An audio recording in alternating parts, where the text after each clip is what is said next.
Ô Niçois qui mal y pense.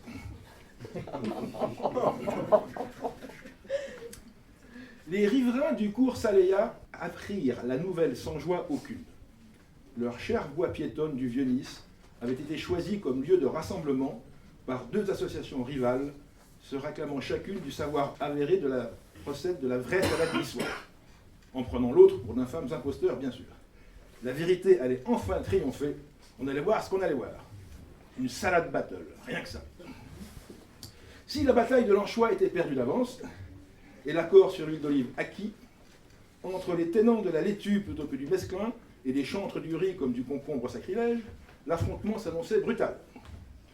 Mais pour peu que soit remis en cause la pomme de terre par certains, les haricots verts et le maïs en grains pour d'autres, il pourrait tourner au carnage, voire dégénérer en pire, car la municipalité refusait d'interdire la tenue de l'étrange manifestation, comptant des électeurs dans les deux camps. La situation manque alors de s'aggraver quand on découvre que l'association des militants pour l'interdiction de la feuille de salade garnissant l'assiette de steak frites entend être de la partie. Ne voulant pas être en reste, les membres virils de la GDVDDVCQNSEQDC, la guilde des vrais défenseurs du véritable cassoulet qui ne saurait être que de Castelnaudary, annoncent leur venue.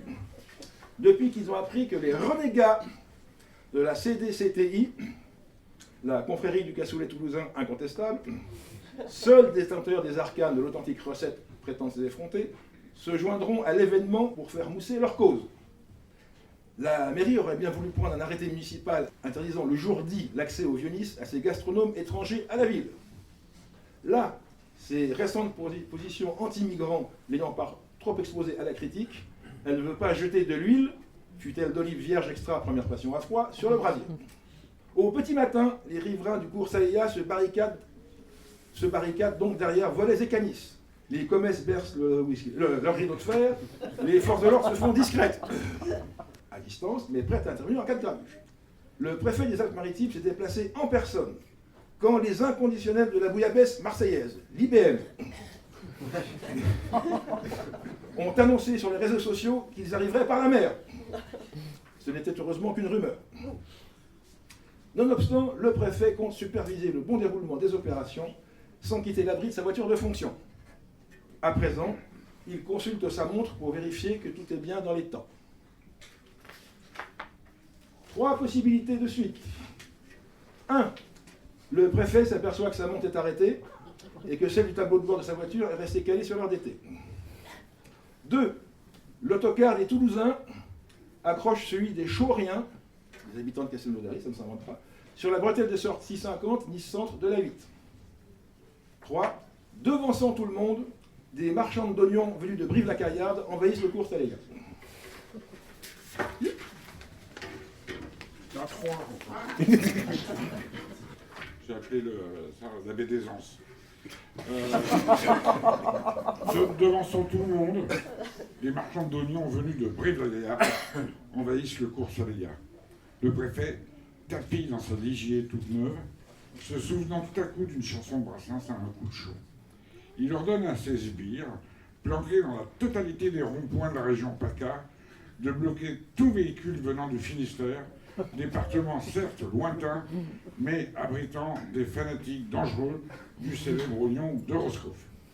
Ce n'est pas le moment d'attendre un éventuel baston bretonno-corrézien, les membres présents étant déjà allumés comme des maraîchers végétaliens, ayant dégusté du carpaccio depuis une semaine. Mais, tout occupé à scruter l'éventuelle arrivée des bouffeurs de crêpes, il n'a pas prévu celle des fanatiques de l'AVUA, l'andouille de vire Uber Alles, que les gastropolémos, spécialistes du bassin gastronomique, savent toujours suivre de près par deux bretons, ceux de l'ADA-FGSS, l'armée de défense de l'andouille fumée de Guéméné-sur-Scorff. Venant du Morbihan, et ayant donc franchi les barrages et doigts dans le nez et la main sur le manche de pioche. Le préfet, désormais sûr que sa bonne ville de Nice va vivre un épisode inédit du Game of Thrones, appelle les autorités militaires en renfort pour éviter le pire. C'est le général Pennacchioni, corse d'origine, c'est dire s'ils s'en foutaient, lui, le seul territoire à pacifier est en fromage de chèvre avec de la croûte pourrie autour, qui qu'il faut créer une contre-manifestation locale, comme par exemple un truc bio avec plein de chevelus à sandales de cuir partout. Le préfet lui demande s'il se fout de lui. Le général lui répond que affirmatif et raccroche. C'est alors qu'on annonce au préfet la présence inattendue sur le cours Saleya du Black Bloc, en l'occurrence une centaine de défenseurs du Bouddha noir, venant faire la peau d'éventuels turiféraires du Boudin blanc.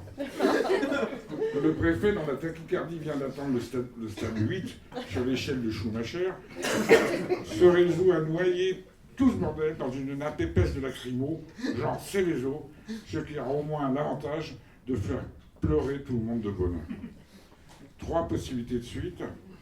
1. Le préfet s'aperçoit alors que son smartphone est en panne pour obsolescence programmée. La 2. Le préfet remplit les papiers nécessaires pour être muté en Angleterre, où là, question cuisine, il aura la paix. Et la 3. Un gendarme, pointilleux du règlement, lui fout un PV pour stationnement illicite, ce qui est un comble pour un alcoolique en voiture sans permis. La licite en voiture sans permis. Choix 2. God Save the Queen. Ne nous leurrons pas, le préfet n'a pas d'état d'âme. Toute cette engeance culino-marxiste le dégoûte au plus haut point. S'il pouvait envoyer les bérets verts, il le ferait. Il en rêve parfois, en de délicieuses apothéoses sanglantes ramenant l'ordre et la tranquillité. En plus, ces histoires de bouffe le dépassent totalement. Son propre père avait l'habitude de clamer « Il faut manger pour vivre, pas vivre pour manger ». Et il a toujours respecté cet adage, l'appétit représentant pour lui une forme d'indécence, un manque de pudeur. Le paternel déclamait sa formule à chaque fois que le futur préfet en culotte courte rechignait à manger son potage flasque et vitreux, ou lorsqu'il se voyait refuser un dessert aux formes trop généreuses, et quand il était mari. Le temps passant, le futur préfet a fait sien l'adage de papa, et qu'il s'agisse de bouffe ou de quoi que ce soit d'autre qui nécessite de l'appétit, il garde ses distances et son quant à soi, sauf que là, c'est trop. Le préfet oscille entre rage, panique et insuffisance cardiaque. Il saisit son téléphone, appelle sa femme. « Minou, fais tes valises. J'envoie illico ma demande de mutation pour Blackpool. »« Hein ? Oui, je sais, c'est un nom à la con, mais l'Angleterre, ça nous reposera. » Pendant ce temps, le Black Bloc du Boudin Noir avance et émerge du nuage de lacrymo, masqué comme pour un braquage, ou comme les étudiants hongkongais. Tous arborent des masques de cochon sous leur capuche. Et quand même, le préfet a le temps de se dire que c'est vachement flippant, avant d'engueuler sa femme qui pose des questions vraiment agaçantes. « Oui, Minou, tout de suite. Comme papa en 68, quand les bolcheviks étaient aux portes de Paris, on quitte le pays, je te parle d'une urgence. » Les groins de caoutchouc se rapprochent dangereusement de la voiture du préfet. Malgré la technique dite de la tenaille, qu'opèrent en toute délicatesse les joyeux drilles de la maréchaussée, un paquet de récalcitrants très en colère ont contourné le problème et semblent vouloir menacer l'intégrité physique du préfet, qui se met à pousser des petits cris de terreur. Comme il n'a toujours pas raccroché, il est bien obligé, en plus de se rendre ridicule, d'entendre sa femme lui expliquer calmement, dans un souci pédagogique, qu'il peut bien aller tout seul à Black Machin. Il est hors de question qu'elle quitte le pays pour aller frayer avec des mangeurs de cheddar. On est toujours trahi par les siens, a le temps de penser le préfet, avant d'être dépassé par le nombre des rebelles à tête de Vera. Alors, solution numéro 1. Les défenseurs du Boudin Noir prennent le préfet en otage et réclament la reconnaissance officielle d'un État indépendant autogéré des éleveurs de cochons de tous les pays, unissez-vous, le EAECTPU. Solution numéro 2, le préfet délègue au sous-préfet, parvient à s'enfuir et prend un avion tout seul pour Blackpool. Solution numéro 3, le préfet rappelle le général qui finit par envoyer ses troupes qui tirent dans le tas et c'est le début de la révolution. Alors j'ai pris la solution 2, le départ pour Blackpool. Donc c'est le titre Blackpool, en français poule noire.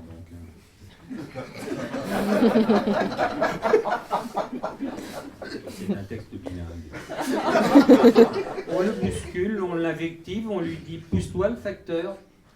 Dépassé par les événements, le préfet, qui répond au tout prénom de Jackie, jette sa casquette trop voyante et pénètre sous un porche.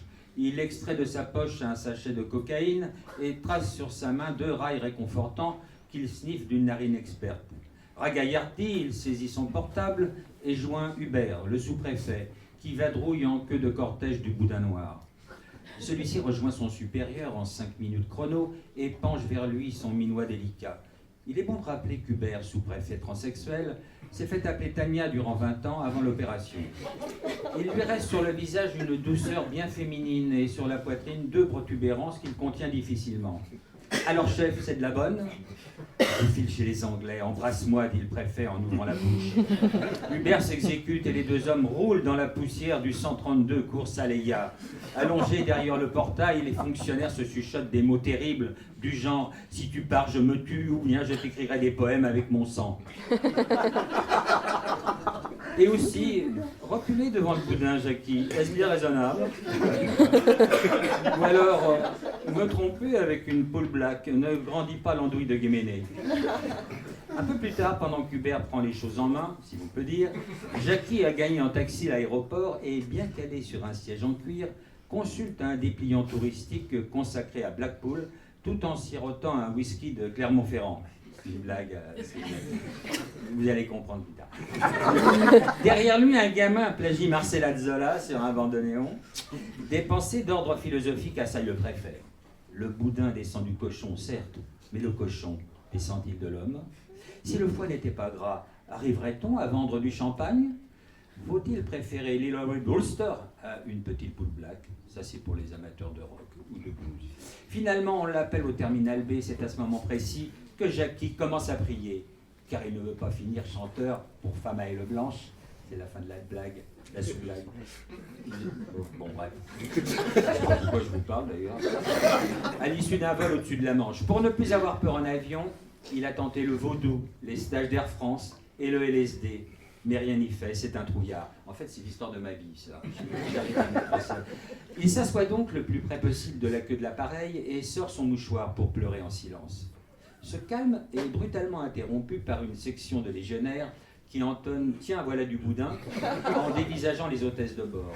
L'avion parvient à s'élever, le ciel est bleu, le CAC 40 ne bougera pas. En descendant du Boeing à Gatwick pour changer d'avion et joindre Blackpool, le préfet note une manif d'ampleur qui défile devant l'entrée de l'aéroport. « Qu'est-ce que c'est » dit-il à l'hôtesse la plus proche. Le front armé pour la marmelade sans sucre. Français jusqu'au bout des ongles, Hubert choisit le boudin noir et trottine vivement vers le hall en hurlant « Allez mourir, sale rebite de merde !» Voilà.